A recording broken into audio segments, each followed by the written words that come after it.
Dartmoor prison, isolated from the outside world by walls of granite.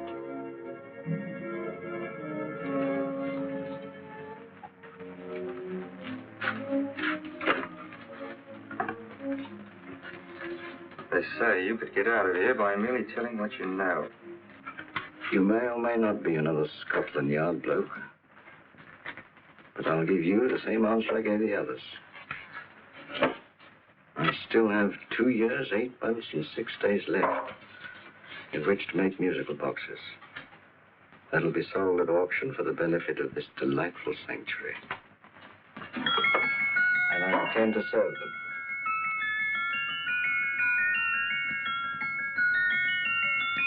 Move along. And now we come to the next object on our list, or I should say objects, because there are 3 of them. Now, ladies and gentlemen, these can be bought together or separately. Now, these beautiful little musical boxes only arrived this morning, and I didn't intend to put them on the auction block until later, but I'm going to sell them now. So, good friends, as our old pal Mark Antony used to say, lend me your ears. And what do you hear? Right. The beautiful tinkle tinkle of a musical box. What a lovely trinket. What a beautiful gift. Created and made by loving hands. A thing of beauty and utility. I was going to start with £5. It's a bargain, £5. Do I see any hands? If there's a connoisseur in the house, will go £3 for it. £2. £1. 10 shillings. Thank you, sir. Ladies and gentlemen, 10 shillings is offered for a musical box you couldn't buy anywhere in London for less than £5. It'd be stealing to let it go for 10 shillings. Like taking milk from a baby. All right, we're selling for 10 shillings. 10 shillings, 10 shillings is offered, 10 shillings is offered, 10 shillings is offered. And anybody give me £1? Bring me £1? Oh, £1 won't give me £1. £1, £1 is offered, £1 is offered, ladies and gentlemen, £1 is offered. It's against you, sir. Will you go to £2? Will you go to £2, sir? £2. £2 is offered. £2 is offered. Going once, twice, third and the last call. Sold to the gentleman for £2. Sorry, my dear. Now, ladies and gentlemen, comes the opportunity to purchase an exact duplicate of the beautiful little musical box just bought by this gentleman for the ridiculous low price of £2. Oh, it's exactly the same. Exactly the same. Made with the same hands. You hear that? Isn't that lovely? That tinkle, tinkle, tinkle, tinkle. Sounds like Bow Bells to me, you know, little angels pulling on the ropes, eh? Who'll give me £2 for it? Who's starting with £2? Will anybody starting with £2? Oh, come, ladies and gentlemen. You know, from your enthusiasm, we might all be in Scotland instead of London. Please buy it for me, Daddy. £2, certainly not. We all might be in Scotland. Besides, I don't like his manner. £1, 10 shillings. £1. £1 is ours. £1 is offered. The £1 is offered, going £1. Any advance? Going once, going twice. The third and the last call. Sold to the lady for £1. Smart bidding, my dear. Thank you. We come to the third and last of these beautiful little musical boxes. Exactly the same. Tinkle, tinkle. Isn't that lovely? Ladies and gentlemen, I don't bring you here to gull you and swindle you. This is the exact replica of the 2 I just sold before.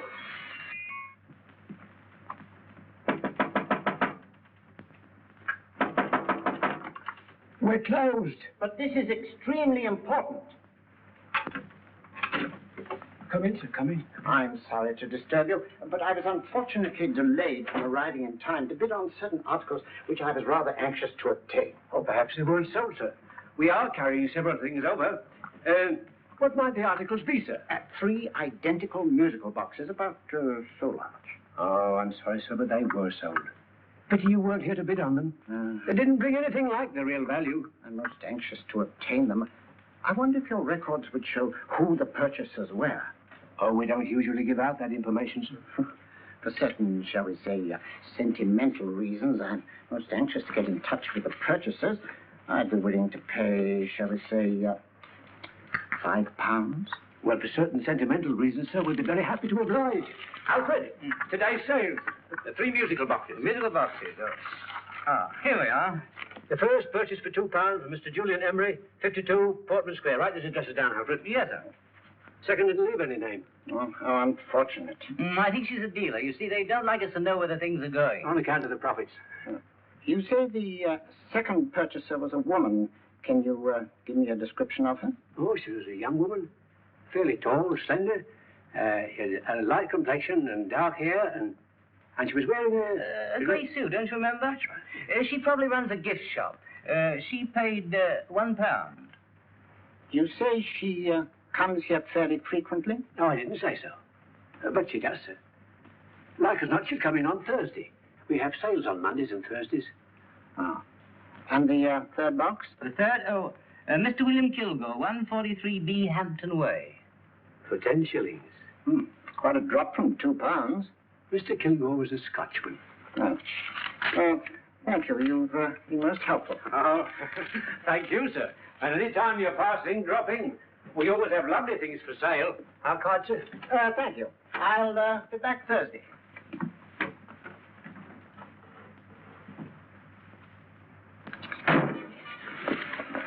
The message reached us too late. Musical boxes are being sold. Let's get out of here.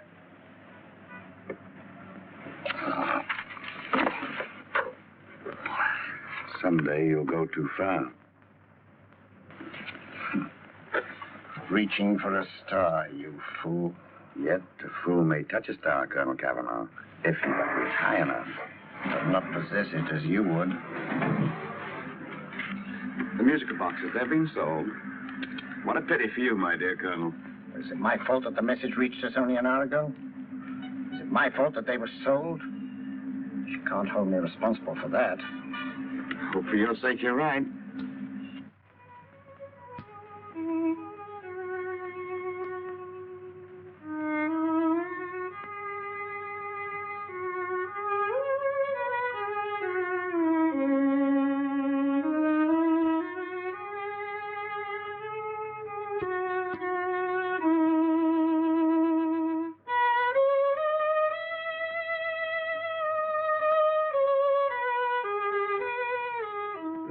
Upon you tonight at 7:45, a gentleman who desires to consult you upon a matter of the very deepest moment. Remember that letter, Holmes? It was written over 2 years ago. An interesting case. Devilishly interesting. Irene Adler. What a striking-looking woman from the brief glance I had of her. Seems only yesterday. What charm. What poise. And what a mind. Sharp enough and brilliant enough to outwit the great Sherlock Holmes himself. I take it the new issue of the Strand magazine is out, containing another of your slightly lurid tales. Indeed. And what do you call this one? I call it A Scandal in Bohemia. Not a bad title, eh? If you must record my exploits, I do wish you'd put less emphasis on the melodramatic and more on the intellectual issues involved. More on the what do you mean by that? Well, I do hope you've given the woman a soul. She had one, you know. By the woman, I suppose you mean Irene Adler. Yes. I shall always remember her as the woman.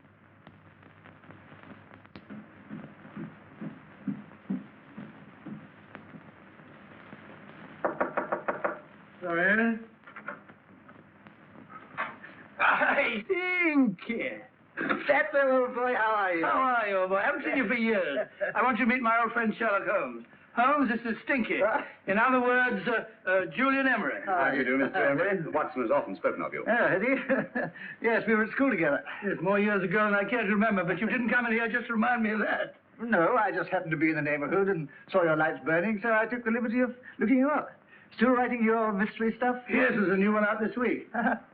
Good, I never miss them. Oh, good, thanks. I say that bandage makes you look very interesting. Still poking your nose into other people's business as usual? Who hit you? I haven't the foggiest notion. Somebody knocked me on the head in my own living room, and then proceeded to commit the most idiotic burglary you ever heard of. Fellow must have been balmy as a coot. Balmy? Why? Come sit down, old boy. Would you like a cup of tea? Huh? Oh, all right. I'll go and tell Mrs. Hudson. Yeah. Why do you say the robbery was idiotic, Mr. Emery? Oh, simply from the fact that with about £5,000 worth of musical boxes in my living room, the thief, who I caught in the act, made off with one that isn't even worth £5. I gather you're a collector of musical boxes. Yes, I am indeed. Some of them very beautiful, but not the one that was stolen. The thief evidently grabbed the first thing that came to his hand when he heard me coming into the room. Still, it's rather odd, isn't it, that having disposed of you, he didn't pick up something more valuable. Mm-hmm. Was there anything unusual about the stolen box? No, nothing at all. No, I picked it up in the south of France, several years ago. You say you have many valuable music boxes. And yet the thief made off with one that isn't worth £5. Sounds like rather an intriguing little problem. Well, I take it that he was just an ordinary petty thief and didn't know the value. That is a possible explanation, and yet I venture to say that the average petty thief has a more extensive knowledge of the value of objets d'art than the average collector. Well, anyway, that's gotten the odds theory. They didn't get very excited about it. That's consistent anyway. I wonder if I might see your collection, Mr. Emery. Oh, of course you could, yes. Nothing a collector likes more than showing off his trophies. When would it suit you? No time like the present. Good. My place is just round in Portman Square. Shall we? Yes, right. Hello? Where are you going? Stinky hasn't had his tea yet. Oh, I'm sorry. We're going round to my place, where I'm going to give you something better than tea. Now, this one was made for Louis XV, and is one of the very few still in existence from that period, and a particularly fine specimen at that. Charming, isn't it? Quite. It all sounded to me like a lot of mice running about on a tin roof. I'm afraid you have no ear for music, Watson. Give me a good old band playing a rousing march. You have all those silly little tweets.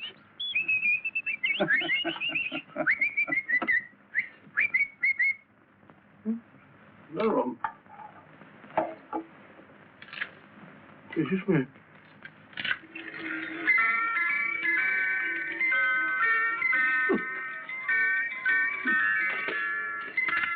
Stupid thing. Singing rabbit. What would you say offhand is the value of a box like that, Mr. Emery? Well, it's hard to say offhand, but I think we'll bring about £500 or £600 today. It's the gem of my collection. Yet a thief who steals an oddity like a musical box passes up one worth £500 for one of almost no value at all. Odd. Very odd. What was the stolen box like, Mr. Emery? Oh, just a plain wooden box about so big. Mm-hmm. As a matter of fact, I have one over here almost exactly like it. I picked this up yesterday at an auction room in Knightsbridge. Paid only £2 for it. Of course, I wouldn't in the ordinary way add one like this to my collection, but the tune intrigued me. I'd never heard it before.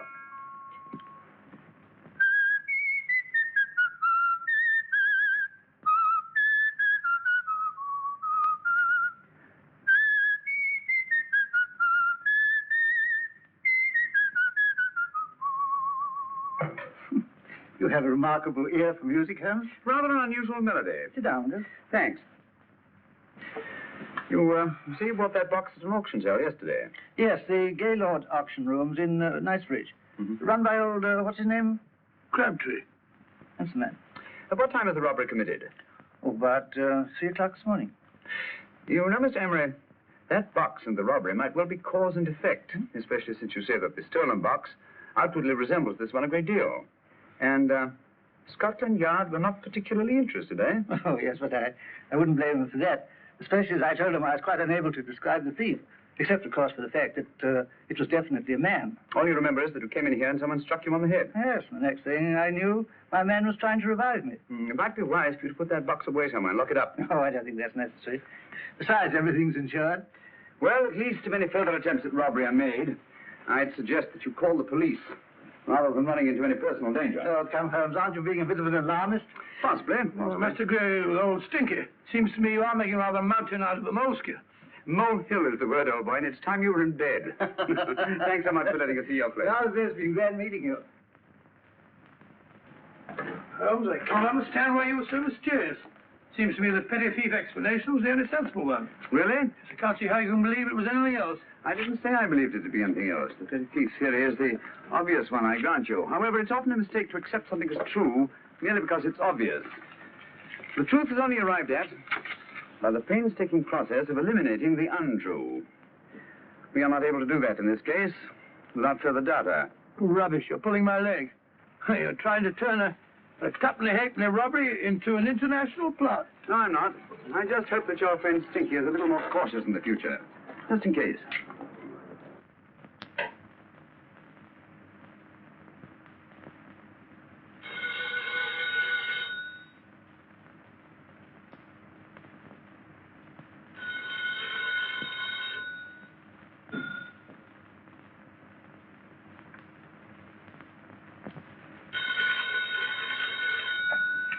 Yeah? Yeah? Julian Emmerich here. Who? Of course I remember you, Mrs. Courtney. Yes. Yes, you're the one bright spot at that appallingly dull affair of Lady Sanford's. Huh? Of course it isn't too late to come around. Yes, I shall be delighted to give you a drink.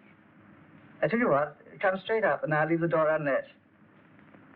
Right, well, 15 minutes? Good. I shall be counting each moment. No, I mean that, really. Right, goodbye.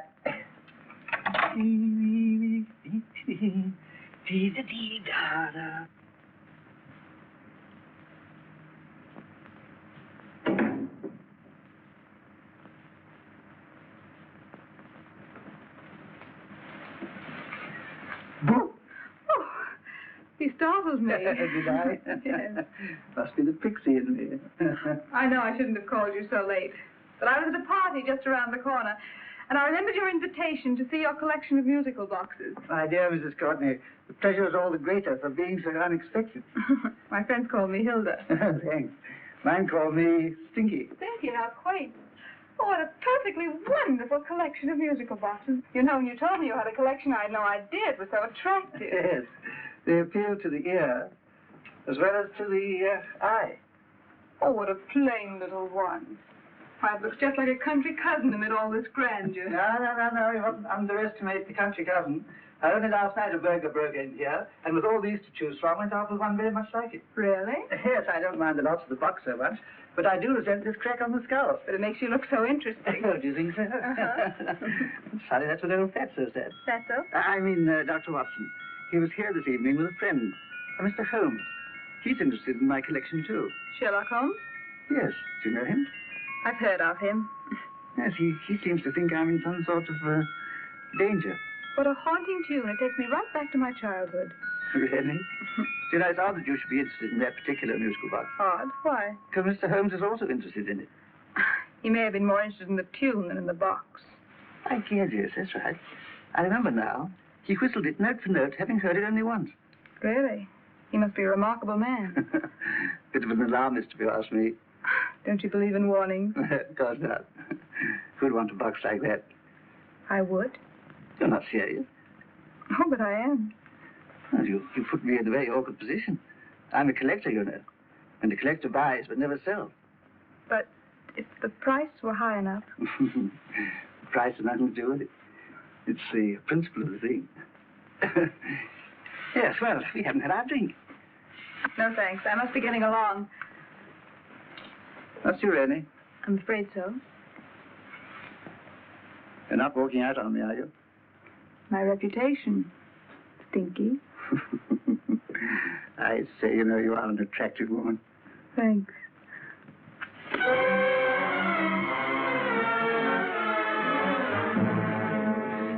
You fool. I told you to wait outside. What did you have to kill him for? All I had to do was walk out with it. He held you in his arms. Don't touch him. Don't touch anything. Now get out. I'm sorry. You're sorry. What about me? This is murder. What about Scotland Yard? What about Sherlock Holmes?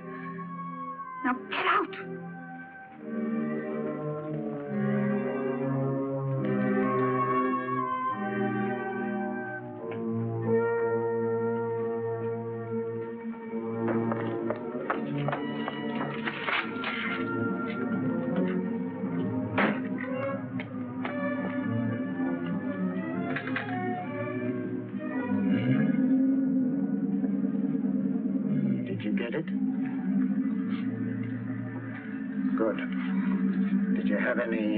Trouble with him? Just a matter of murder. Ah, Mr. Holmes. Hopkins? Thanks for coming so promptly. Inspector Lestrade suggested that I call through to you. Mr. Emery was a client of Mr. Holmes, Inspector. Indeed.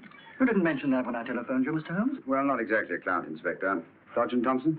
He was killed between the hours of 11 and 2 o'clock this morning, Mr. Holmes.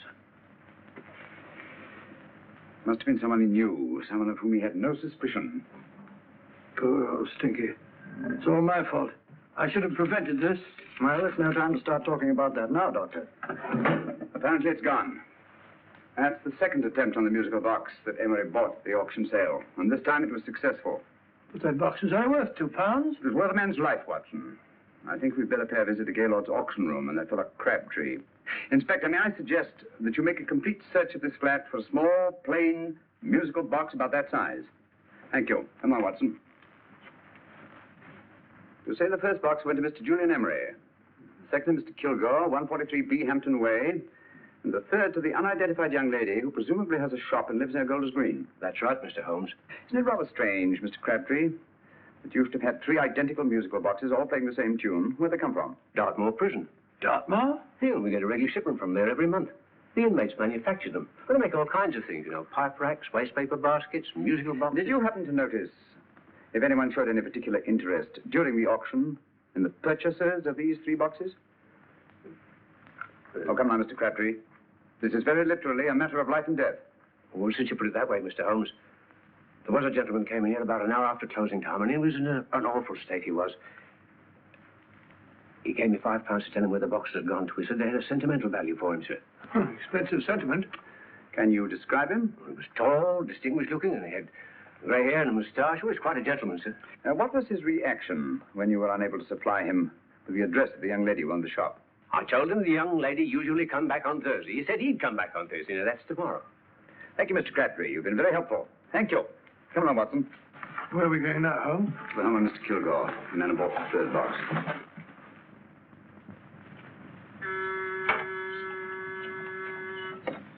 But hang it all, Holmes, how do you know those other 2 musical boxes are of any importance? I don't, but I certainly have no intention of waiting until the owners are murdered to find out. No one at home. I hope that's the explanation. I'll have a look through this window.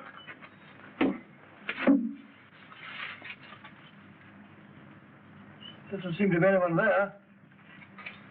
The whole place seems deserted as far as I can see. Yes. Mr. and Mrs. Kilgore at home? No. When do you expect them? Oh, in an hour or so. There's no use your hanging about. They don't buy nothing from peddlers. Peddlers? My good woman, this is Mr. Sherlock Holmes. Sherlock Holmes? Oh, go on. Do you mind if we come in and wait? My business is rather urgent. Well, I've got to go out and do my shopping. And I don't know if Mrs. Kilgore like any strangers nosing about. Quite all right, I assure you. Well, I've got to be off. It's too late in the parlor. And no smoking either. Mrs. Kilgore said it smells up the house. Funny old girl, Holmes.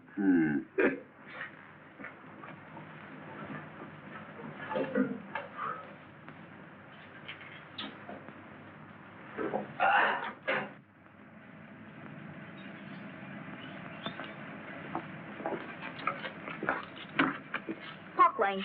Park Lane? And what would the likes of you be doing in Park Lane? Now, don't worry about the fares, Ducky. If you know how to get to Park Lane, up it.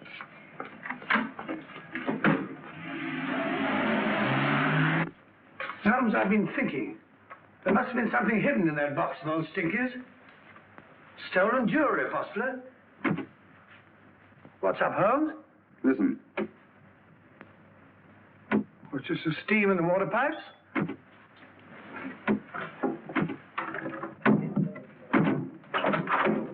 Watson!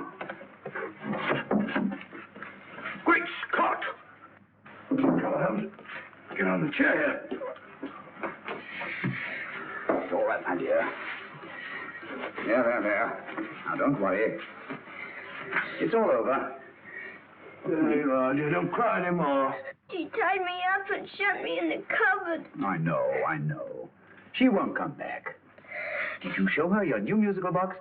Yes, she said she wanted to hear it play. And as soon as I showed it to her, she grabbed on. I know. Now, don't worry. We'll buy you a new musical box. Yes, my dear, the best one in London. Watson. Oh, what a fool I've been. What do you mean, Holmes? She took the musical box out of this house in that market basket. Right under our very noses. Why could the Kilgore charwoman want to take the music box? She isn't a Kilgore charwoman. She's a consummate actress. An extremely clever, unscrupulous woman who will stop at nothing. Take care of her child, will you, Walter, till her parents get back. Explain everything to them. Of course I will. But, Holmes, where are you going? Somewhere, somehow, I must get to the young lady who bought that third musical box before our opponents find out. I only hope that I won't be too late. Oh, no, darling, You mustn't cry anymore. Now, cheer up. Would you like to hear old Uncle make a noise like a duck?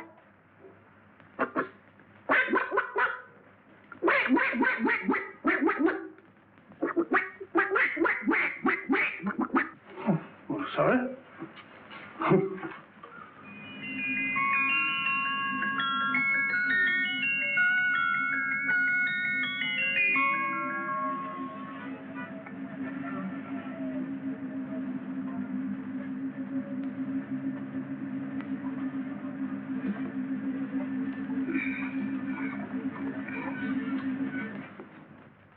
Now, ladies and gentlemen, how much am I offered for this beautiful lace Dresden china figurine? A lady of the French court. Now, this is the genuine article. What a beautiful ornament for your mantelpiece. Or you could use it as a centerpiece on the dining room table. Now, will somebody start me for £10? Will somebody start me for £10? £8. £7. All right, £5. £5 is offered, £5 is offered, £5 is offered, £5.10, £5.15, £5.15. £6 is offered, £6, £6, going once, going twice, the third and the last call will be all done. Sold to the lady from Twickenham for £6. Next, we have a real museum piece, ladies and gentlemen. A fine 19th century doll. A costume and exact replica of the holiday clothes worn by the Hungarian peasant women. Now, ladies and gentlemen, an article like this will cost you from £15 to £20 in a West End shop. I'm not going to ask for anything like that. Who'll give me £2 for it?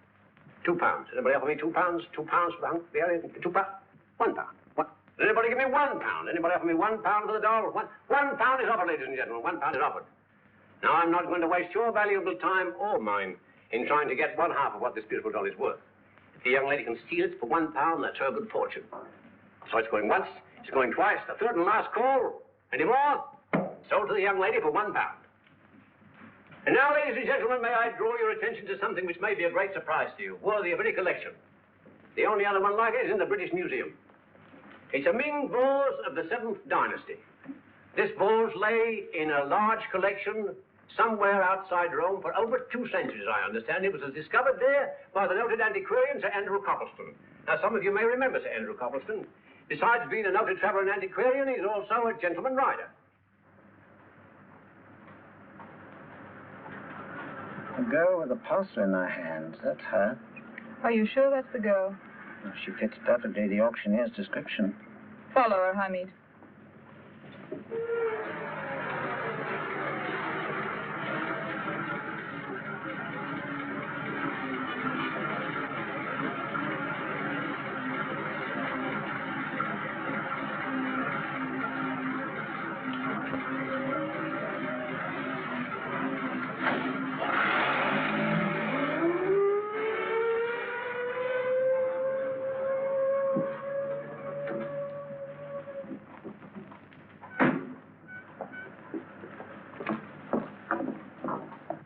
Lovely, dear. And only £1.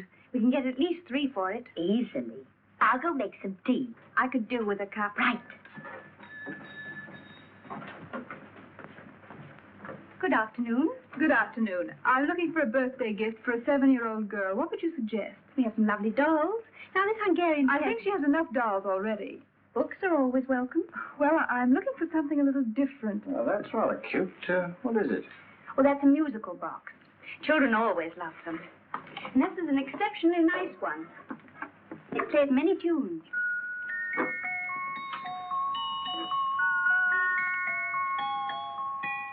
Have you any others? Yes. If you'll just step this way. I have only 2 left.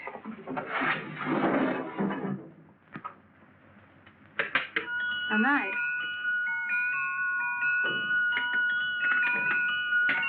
Are you sure this is all you have? I'm sorry. They're rather hard to find, you know. That's our entire allotment. I did have one other, but I sold it earlier this afternoon. But it was only a plain wooden one. It wouldn't have been a very nice gift for a child. Really? Do you happen to know who the purchaser was? Why, yes. He left his card, just in case anyone should inquire for him.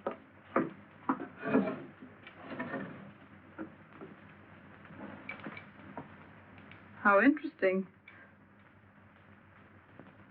I'm sorry, but I'm afraid I'll have to look a bit further. Thank you, anyway. Good afternoon. Thank you.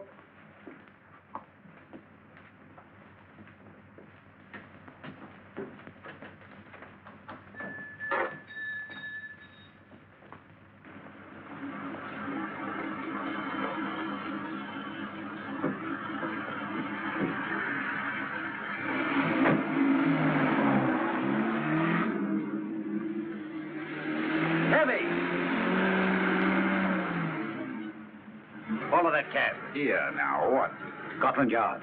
Office.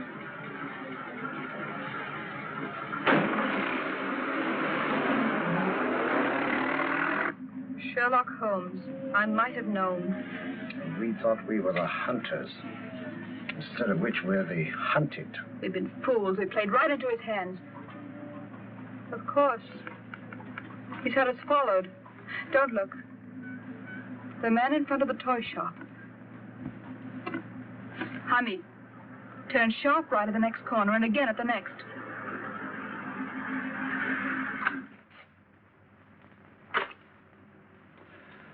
No photograph of her, Commissioner. As I expected. She's not a known criminal. But how do you expect to know if you do find her? After all, she was disguised as a charwoman. Don't worry, old fellow. If I ever see her again, I'll recognize her. Well, it won't be long till we know who they are and from where they operate. Who's covering them? Sergeant Thompson's following them, sir. They won't get away from him. He's a good man. We could have arrested them at Clifford's toy shop if we had any proof. But we know that they killed Emery. Proof, my dear fellow. We must have proof. We have x-rayed it, sir. There's nothing whatever concealed in the box. We'll have a look at the plates.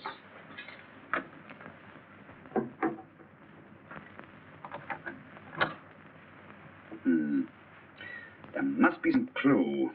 And it's probably so obvious that we've all overlooked it. Seems to me we're up against a bunch of lunatics. Not lunatics, my dear fellow. Extremely astute, cold-blooded murderers. What could these little musical boxes have in them that's so important? Don't forget they were made in Dartmoor prison. You can smuggle stuff into prison, but not out. Do you want us to break the box apart, sir, to see if there's anything the X-ray hasn't caught? No, not yet. Do you mind if I take it? Certainly. Thanks.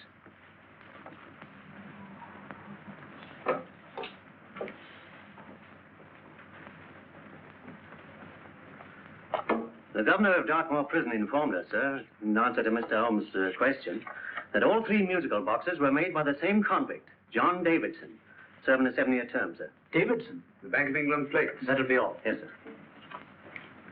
Now we're getting somewhere. Wait a minute. How did you know about the plates, Mr. Holmes? I'm a student of crime, Inspector. I make it my business to know about such things. And when the name of Davidson was mentioned... Oh, who is this fellow Davidson? As long as Mr. Holmes seems to know all about it already, I suppose there's no harm in telling you.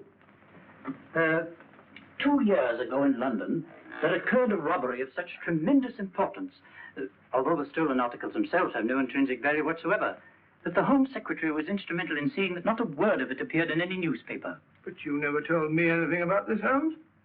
You were away at the time. Articles of no intrinsic value and yet of such importance? I don't understand. Davidson was apprehended within 15 minutes of committing the theft. But by that time, he'd hidden the articles in question and they've yet to be found.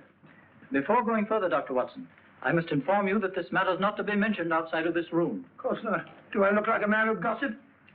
Let's not go into that now, old fellow, shall we? Davidson had been employed for years in a position of extreme trust by the engravings department of the Bank of England. The articles he stole were nothing less than a complete duplicate set of plates for printing £5 notes. What? The Bank of England's own plates? Precisely. And with those plates, a gang of crooks could flood England with £5 notes, not forged in the usual sense of the word, but notes undetectable from genuine Bank of England notes in any way whatsoever. Good heavens. Any whisper at all might have resulted in enormous damage in shaking public confidence in the Treasury. We tried everything after we arrested Davidson. Offered him a shorter sentence if he'd tell us where he'd hidden the plates. Why, we even put in Scotland Yard men with him as cellmates, but no results. Obviously, Davidson is a man of strong character and infinite patience.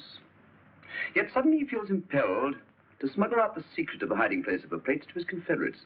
Why? I don't understand, Mr. Holmes. Well, for example, has the Bank of England made any plans to radically change the design of the £5 note so that in, say, 7 years from now, notes made from the stolen plates would be worthless? Confidentially, Mr. Holmes, such a move was discussed. But replacing all the £5 notes in circulation would be such a Herculean task that nothing's been done about it as yet. I see. Of course, there is another possible explanation. Davidson didn't have much time to find a hiding place before he was captured. He may be afraid that the plates will be accidentally discovered before he's released. Hence his anxiety to communicate their whereabouts to his confederates as soon as possible. I believe you hit it, Mr. Holmes. I'm sure that the message is contained in this musical box.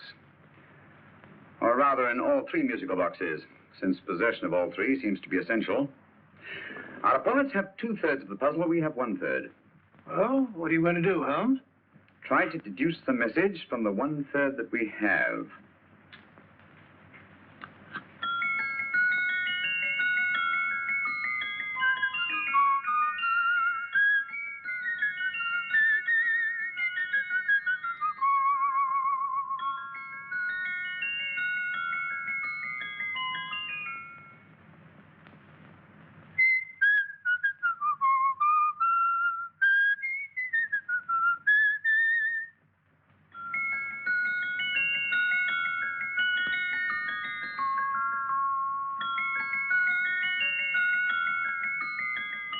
It's the same tune as the one played by Emery's musical box.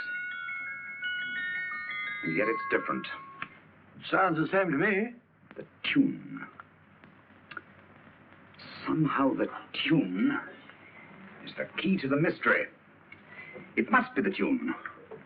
Otherwise, why use 3 musical boxes to convey the message? Why not collar boxes or shoe boxes? Yes?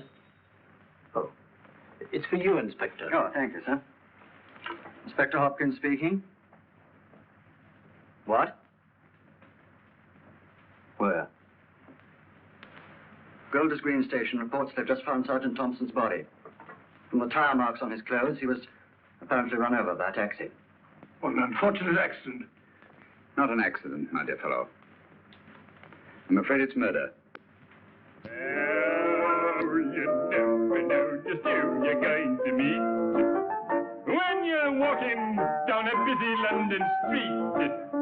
Mrs. Orchid to Mrs. Brown, any subject of the crowd. Oh, you never know just who you're going to meet. So you better hold your topper in your hand, just in case you meet a lady on the Strand. Girls will think you're kind of sweet, and your day will be complete. Oh, you never know just who you're going to meet. Now a gentleman is judged by his appearance. Yes, a gentleman is judged by how he talks. Now he's much better off when he's acting like a top, especially if he's taking him a walk. What on earth is this outlandish place? A rendezvous for actors. Actors? Buskers, old boy. You've seen them 1,000 times. Actors who entertain the queues, waiting outside theaters. You never know just who you're going to meet when you're walking down a busy London street. So you better wear your best, advertise to look your best, 'cause you never know just who you're going to meet.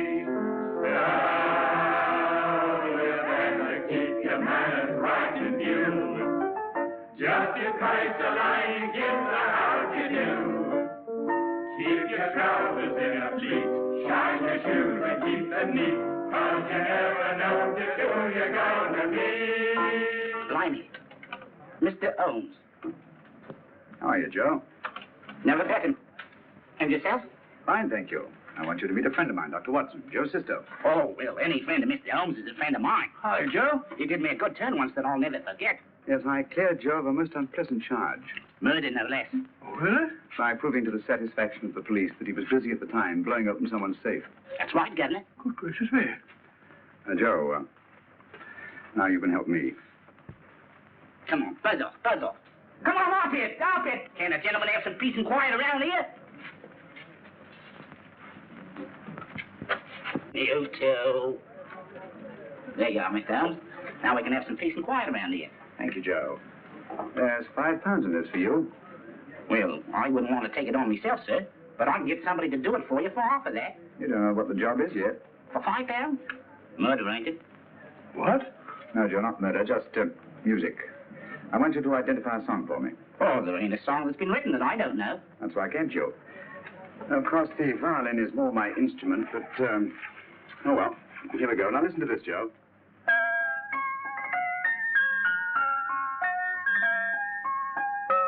Wait a minute. You're playing that wrong. That should be E natural, not E flat. You know the song? Oh, yes. It's an old Australian song called The Swagman. But you're playing it all wrong. That's what I hoped you'd say. Now listen again, Joe.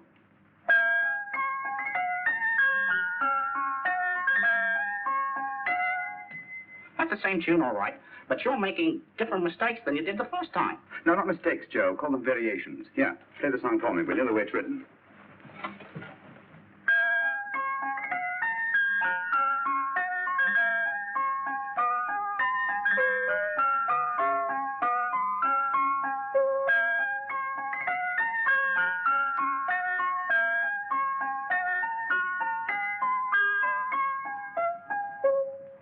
There you are. Thank you, Joe. What's it mean, Holmes? Are you onto something? Perhaps. I don't know yet. It's probably a code of some sort. Joe? Could you write the song down for me? The way it was originally written? Oh, sure, Mr. Holmes. But it'll take a few minutes. Mm-hmm. Here, Neill. Hey, Neill. Come on, up to it. On with it.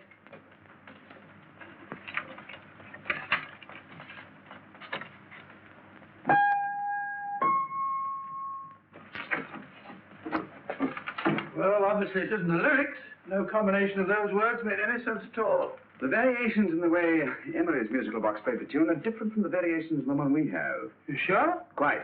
You see, I took the trouble to memorize the tune as played by Emery's box that night we were with him in his flat. Holmes, you amaze me. Elementary, my dear fellow. One of the first principles in solving crime is never to disregard anything, no matter how trivial. But why are 3 boxes? Why not 1? Because the message was obviously too long to be conveyed by any one variation. Then there's the 3rd box, the one that woman took from the kill. That contains yet another set of variations. Yes, well, it's all beyond me. Well, all we have to do now is to find the secret of the variations. Not a very easy problem to solve, my dear fellow.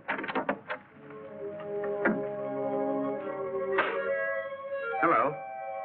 What's up? We've had company.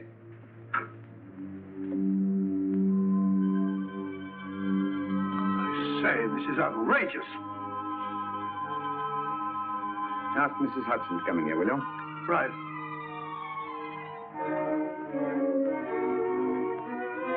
Mrs. Hudson? Yes? Oh, there you are. Will you come up here at once, please? Oh, coming, sir.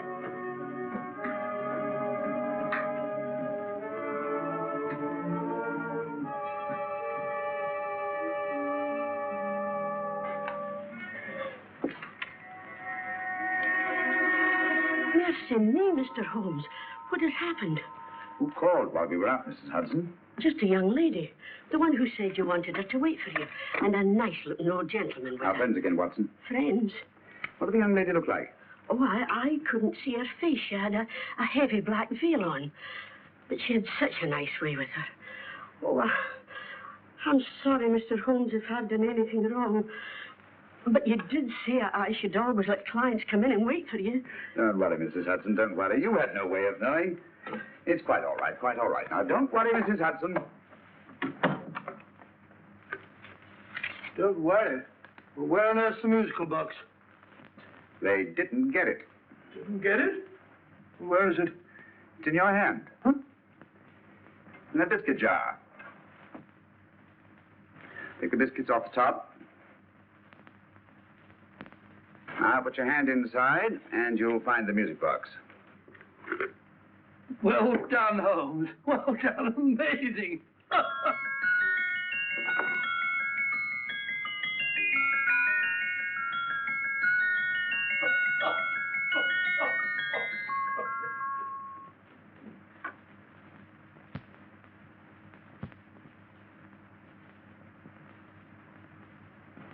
Whew.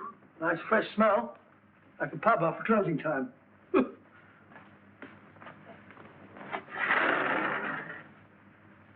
I say, Holmes, What? it's morning. Allow me to congratulate you on a brilliant bit of deduction.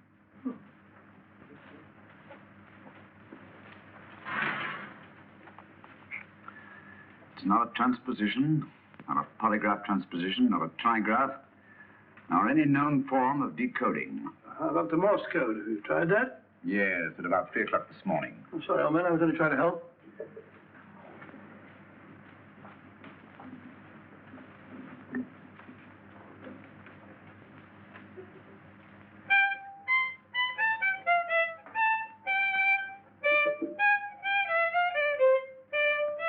Oh, do me a favor. Not again. Must have heard that thing 1,000 times. Kept me awake all night.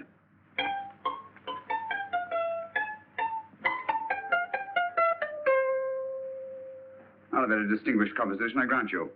You know perfectly well I don't know one tune from the other. When I was a kid, my people tried to have me taught the piano.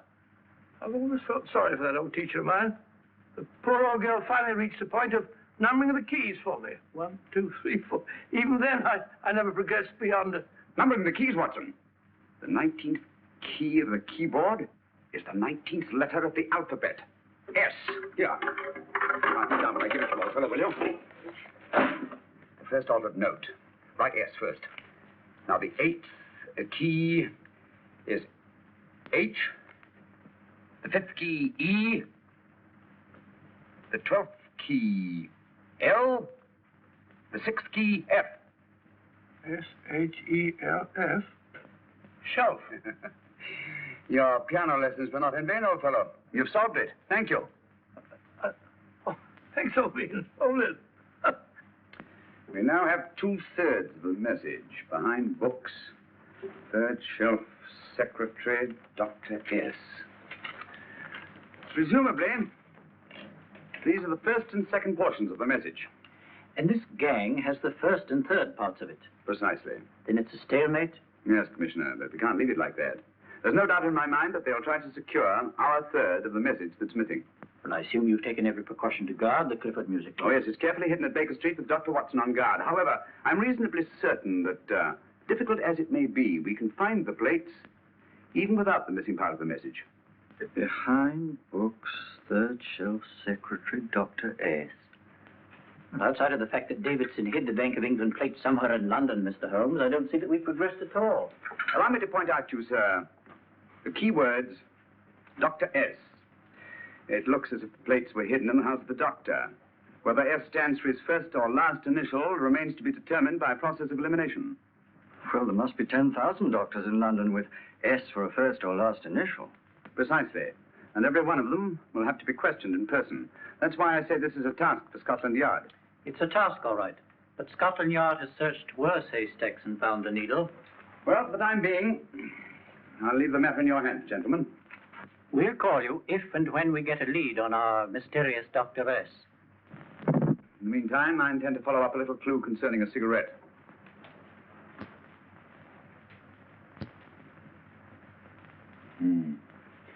You're certain of the identification of the tobacco? Absolutely. I have made up this special blend for only 3 customers. It is almost pure Egyptian, with admixture of latakia for added body, and a pinch of perique.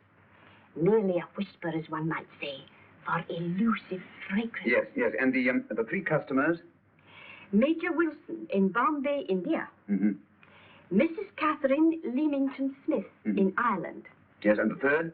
Mrs. Hilda Courtney of Park Mansions, Bryanston Square. Thank you. Thank you very much. You've been most helpful. It is a pleasure to have been of service, Mr. Holmes.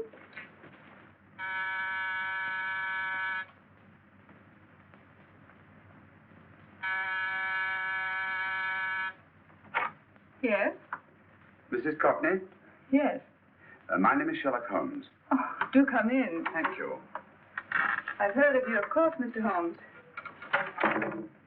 I believe we have a mutual friend in Sir Edward Brookdale.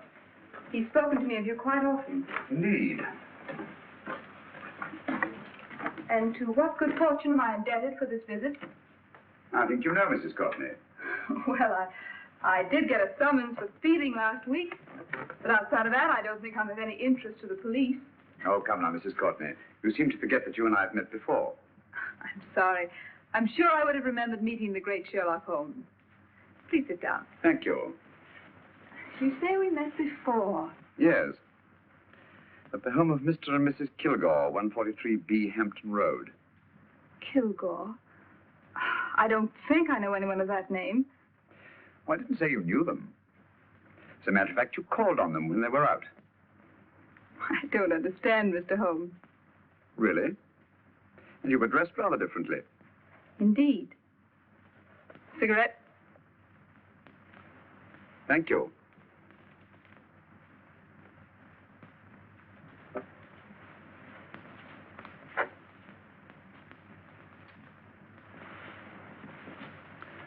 Thank you. You know, Mrs. Courtney, people generally forget in assuming a disguise that the shape of the ear is an almost infallible means of recognition and identification to the trained eye.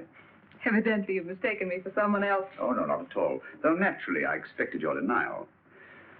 But when you paid your visit to my rooms at Baker Street, you carelessly left behind another identification. They're, identical, aren't they? Yes, I must admit they are. You see, Mr. Holmes, to catch one as clever as you, I had to use a very special lure. I knew you'd be unable to resist the bait of my cigarette, having read with great interest your monograph on the ashes of 140 different varieties of tobacco. I should advise you not to move, Mr. Holmes. I must congratulate you on your ingenuity, Mrs. Courtney. It was indeed a brilliantly designed trap. Thank you, Mr. Holmes. Praise from a master is indeed gratifying. I shall always cherish the memory of your flattering words. Memory? Precisely. I'm afraid these gentlemen have a most regrettable task to perform. Unless, of course, you care to turn over the missing musical box with your pledge to take no action against us in the future. I'm afraid that will be impossible. I thought that would be your answer. Hamid! Careful! Careful. There's no need to be unnecessarily rough with our distinguished guest. You realize, Mr. Holmes, that your demise will not take place here. The corpus delicti, you know. Oh, naturally. Shall we go? It's so fearfully awkward having a dead body lying about. Don't you agree, Mr. Holmes? Another dead body shouldn't weigh too heavily on your conscience, Mrs. Courtney.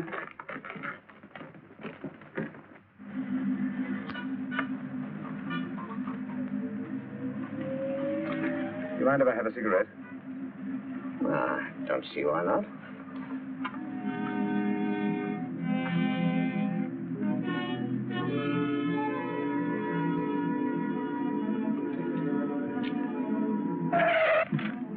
Be careful, Hamid. It's the brakes they bind. Thank you, Colonel Kavanagh. It's very considerate of you.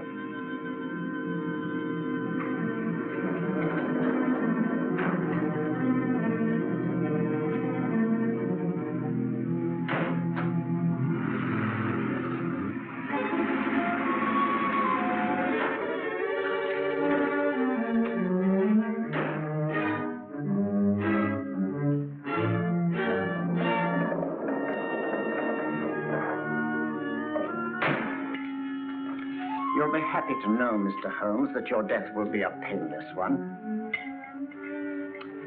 Hamid, attach this to the motor of the taxi. That little attachment, my dear Mr. Holmes, contains the deadly fluid known as monosulfide.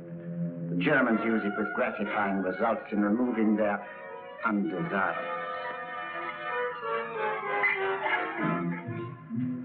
Start the motor.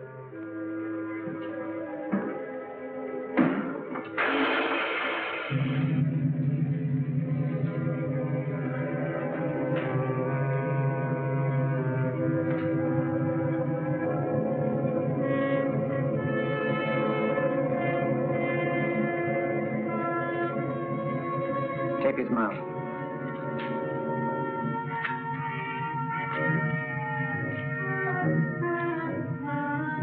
Now, up with him, Hamid.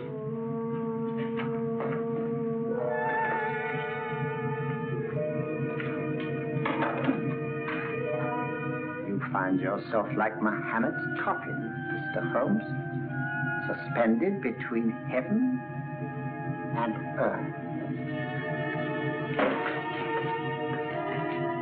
Plenty of fuel in the tank? Good. It would be too bad to have anything go wrong through so simple an oversight.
Good afternoon. Mr. Sherlock Holmes? No, I'm Dr. Watson. Oh, of course, Dr. Watson.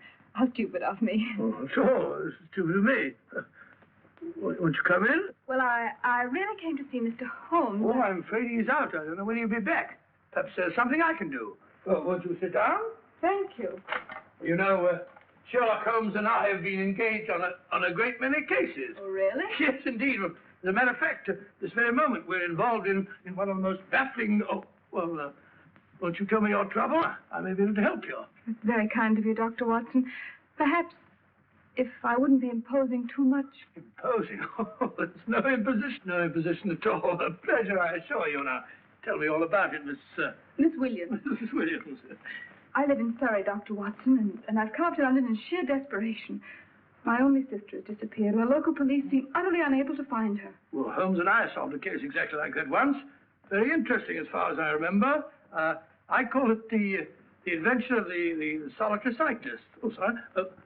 Now I come to think of it, it wasn't so very similar. Entirely different. I don't think what I was saying. Where were we? She's only 17, Dr. Watson, and until she disappeared last Thursday, she seemed to be in the best of spirits.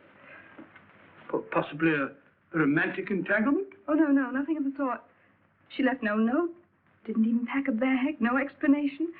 She just started to walk to the village from our house in broad daylight and simply vanished from the face of the earth. Oh, there. Might I have a glass of water? Yes, of course, a glass of water. I'll have one in 1 minute.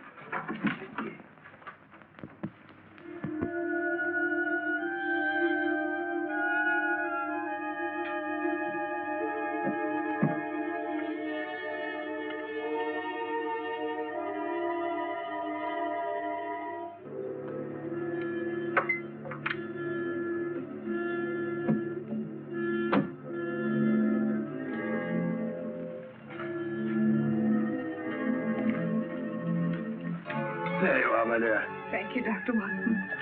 No, you're not to cry anymore. You must pull yourself together. Oh, I feel much better already knowing that you're going to help me. Oh, Dr. Watson, look!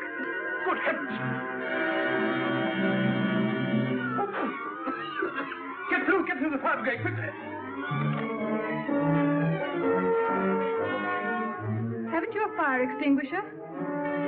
By George, we have in the kitchen.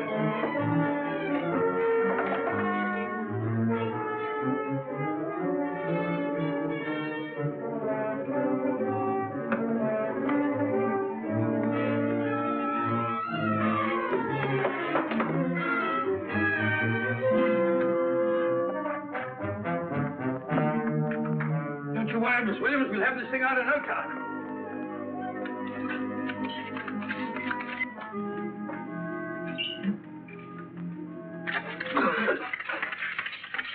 That's got it. Get the mayor.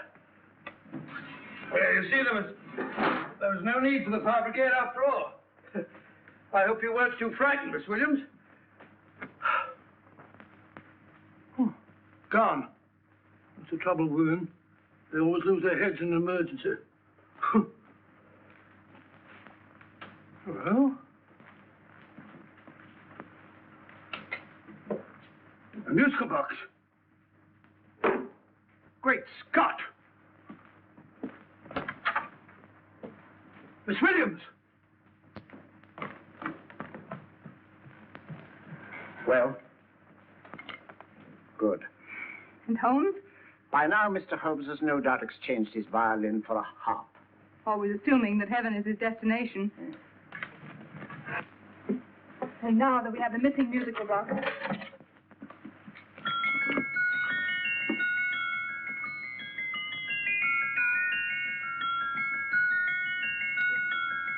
Nineteenth note. 19th letter. Yes.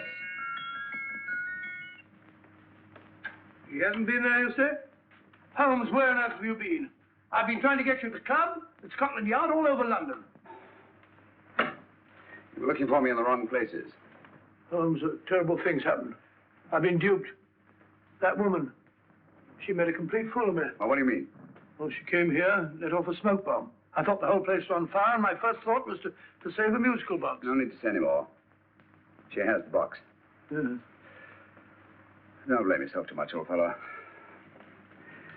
She's an extremely clever antagonist. Smoke bomb, you said? Well, you can console yourself with the thought that your charming friend is at least a reader of yours. What do you mean?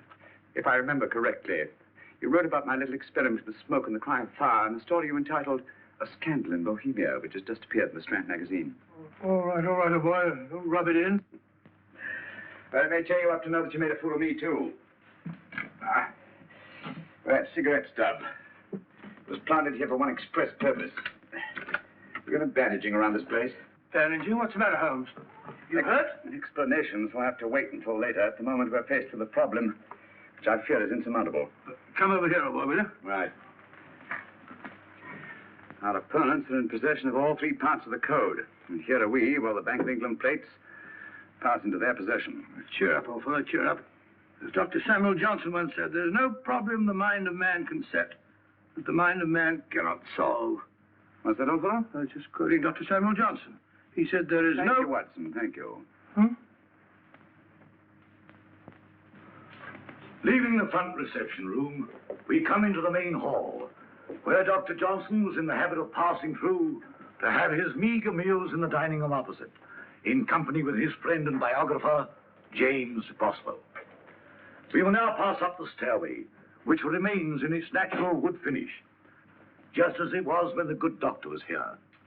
The framed etching on the wall is believed to have been presented to Dr. Johnson by the distinguished painter, Sir Joshua Reynolds. I've been told here that picture was given in by Mrs. Thrale, and it's definitely not a Reynolds. Is that important, my dear? Oh, I'm sorry. This way, ladies and gentlemen, please, this way. Move along, children, move along. The secretary's not on this floor. Patience, Hamid. I've a feeling... My dear Colonel, with Sherlock Holmes out of the way, what could go wrong?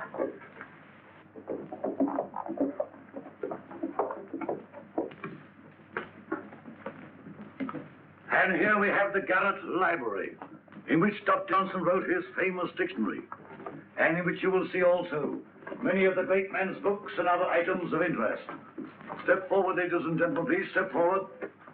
Standing in the corner is the secretary, which contains many of the original works by the literary genius. On this table, Dr. Johnson's cat, Hodge, used to sleep while his master worked. A strange thing about this cat, ladies and gentlemen, was its love of oysters. They do say that the dear doctor often went hungry to find the cat that delicacy. What a pity. Now we will visit the grey room, which is immediately below us, in which you will see the very bed in which Dr. Johnson died. What did he die of? Gout. Just gout. This way, ladies and gentlemen. Mind the steps, please.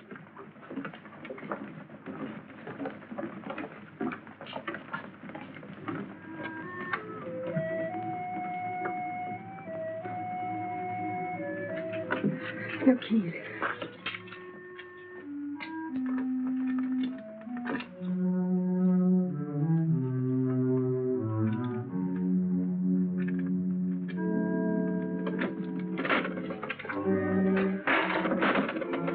Third shelf up.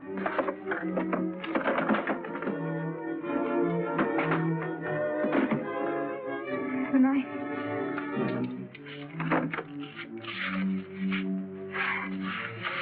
Gentlemen, the Bank of England plates.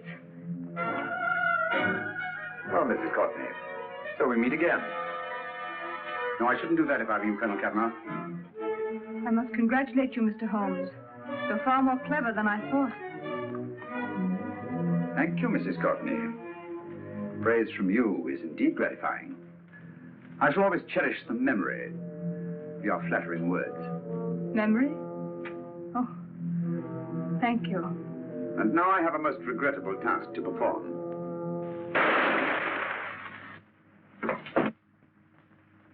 Holmes! Coming, Holmes! Holmes! You all right? Perfectly, thank you, old fellow, but I think this gentleman on the floor requires some medical attention. We must see that he looks his best, you know, when he's hanged. Take them in charge.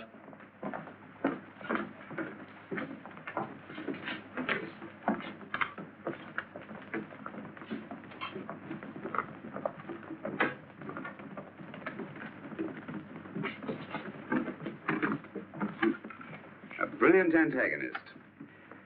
It's a pity her talents were so misdirected. Will you see that these plates are returned to the Bank of England, Inspector? I still don't understand how you solved it, Mr. Holmes. It's entirely due to Dr. Watson. He gave me the clue when he mentioned Dr. Samuel Johnson. Well, congratulations, Doctor. Oh, thank you, Inspector. I don't think I'd have done it entirely without Mr. Holmes' help, you know.